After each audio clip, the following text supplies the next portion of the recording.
Marriage ఎన్ని years అయింది? ఎక్కడ మీరు ఉండేది? వేగూరు. సో తిను 1.5 year marital life. Last year February 2025లో వచ్చింది సాయిరామ్ హాస్పిటల్కి. సో యాక్చువల్గా మేల్ పార్ట్నర్కి స్పర్మ్ కౌంట్ చాలా తక్కువ ఉండింది అనమాట. ఆల్మోస్ట్ 4 million అట్లా ఉన్నింది. సో రావడంతో నేను IVF సజెస్ట్ చేశాము.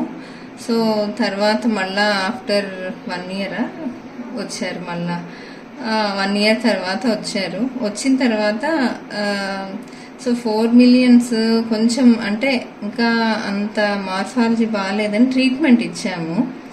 తన మేల్ పార్ట్నర్ ట్రీట్మెంట్ తీసుకున్న తర్వాత బాగా ఇంప్రూవ్మెంట్ వచ్చింది. సో ఇంప్రూవ్మెంట్ వచ్చిన తర్వాత IVF వద్దు, ఒకసారి IUI ట్రై చేద్దాము అని చెప్పి అడిగారు couple. So first cycle of IUIతోనే కన్సీవ్ అయింది. యాక్చువల్గా సాయిరామ్ హాస్పిటల్కి IVF కానీ వచ్చి సో